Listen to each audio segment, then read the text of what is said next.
Illana Burk, CEO of Your Life's Workshop, coach to entrepreneurs and solopreneurs across dozens of industries, and host of Good Business. With nearly 20 years' experience helping hundreds of clients create profitable, ethically driven, and sustainable businesses based on their life's work, I'm here to teach you how to do great work, make great money, and make a positive impact without feeling like you need a shower afterwards.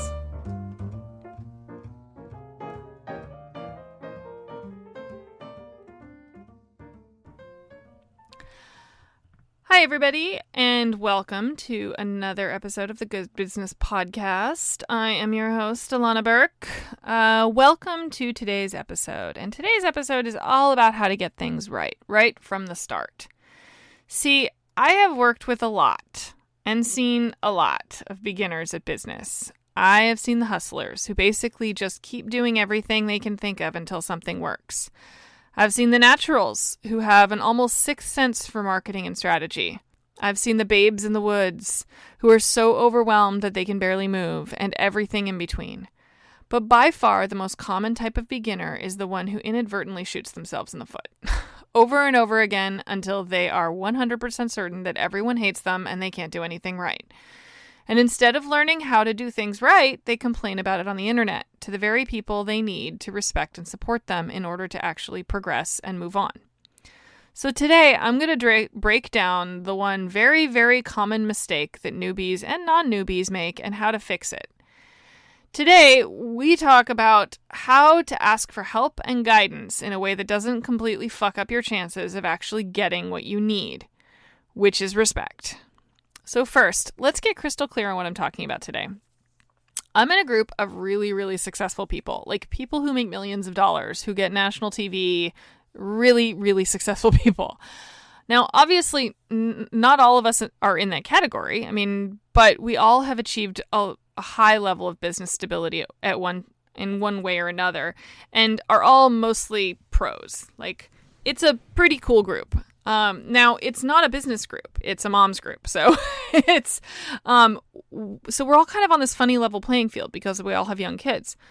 So we do have a handful of folks in the group that are newer than the rest of us and who genuinely try to guide and lift those however we can, right? They kind of have a backdoor seat to something that's pretty special.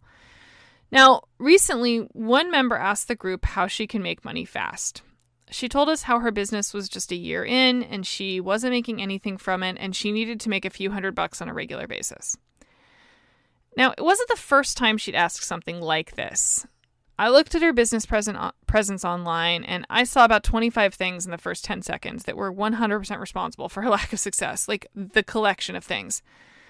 To experienced eyes, it's like as clear as the nose on my face, right? I can know for sure that it was equally clear to everyone else in the group who has eyes like mine, who's been around the block and seen a lot of people come and go over the years. You can just see it. You can see the markers. And on another day, maybe I'll go into what those markers are, but not today.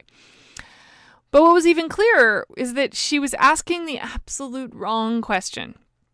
Because here's this lovely woman trying to make ends meet, trying to get her business off the ground, and she gets invited to this free group that's full of people that she may never have heard of. Her business was way outside the niche of online business that most of the people in the group occupied, but who are probably some of the most experienced and successful big brain people that she may ever come into contact with or meet.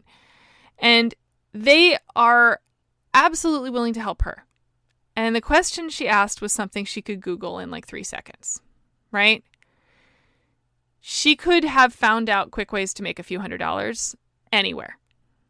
But she had all of this expertise at her disposal and didn't use it.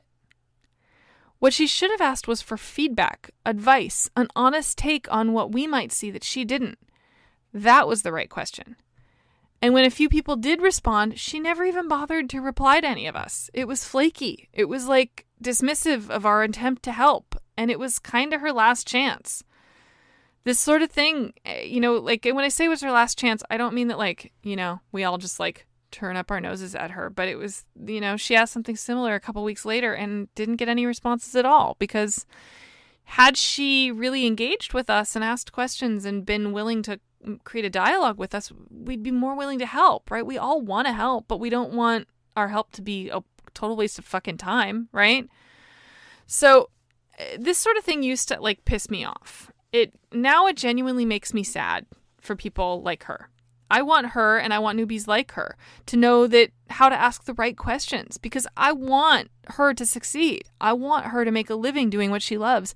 I want her to be able to support her family doing what she loves. I want her to learn how to use the right resources in the right ways. That's what I want more than anything. And it's really difficult in those moments because you can't teach that to someone in those moments. So I'm teaching it in this one. Okay. And I'm hoping that there's people out there that will go, oh shit, I've totally fucking done that. And that's probably what happened there. It's not that they hate me. It's that I did it wrong. Right. So she had an opportunity to get free advice from some really cool people. And not only did she miss the opportunity, she ran the patience well dry. So when she asked another wrong question a few days later, nobody responded. She had missed her chance to get invaluable advice and access, and clearly walked away wondering why no one wants to buy. And no one wants to buy what she's selling. And instead of looking at how she can better sell, all she's doing is lamenting how, I don't know what's wrong with me. It's so much easier for everyone else, right? It was obvious. So it was like the entrepreneurial equivalent to like winning the golden fucking ticket to the chocolate factory and showing up on the wrong day, right? You get it. So what do you do instead? How do you know how to ask the right questions? First, know who you're asking.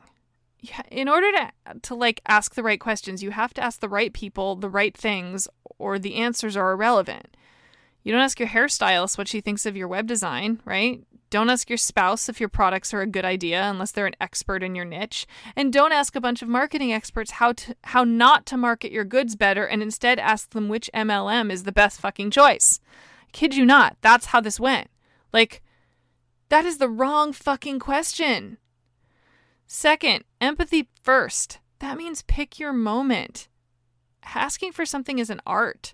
Sometimes it can be more useful to notice when not to speak up, because we are all humans. Respecting that other people don't exist solely to help you is a better way to actually get what you need.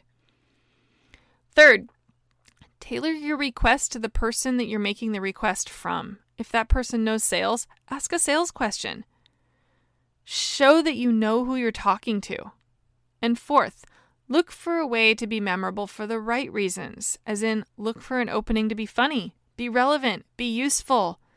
Someone else's expertise is not yours for the taking just because you need it and they have it. Even the smallest way that you can find to give something back to them can make all the difference. And a laugh or a smile or an offer of something you know that they could really use is really all it takes. If someone puts the effort in to like make me laugh in an email request for something, I am like 1,000 million times more likely to say yes. I just am. I'm simple like that. And I think most people are, because it shows effort. You know, if we're all jaded and we're all busy, and it's like, if you can make me smile and feel and actually have a feeling, have an emotion beyond what the fuck does this person want from me now, you've done your work, right? That says I value your time and your energy in the world. And fifth, put yourself in their shoes. What would it feel like to be crazy busy and have a ton of people asking you for help all the time? What would you want to hear if you were that person in that position? And I mean it. And don't just go, if I was in that position, I would want to help. Well, no, you wouldn't, because you don't know what it's like to have people asking all the time for years. It can feel relentless, and you want to help and you want to be there for everybody, but you can't be. It's impossible. And so how would that feel? In order to break through, how can you offer something of value that will make them feel like you're not just a gold mine of information there to be like hacked at and, have that information extracted from them. So to recap, ask for help, but don't be dumb about it. Remember that your energy is currency. You don't just get to take it. You don't just get to give it either. You have to offer it in return in some way before you can request it of someone else.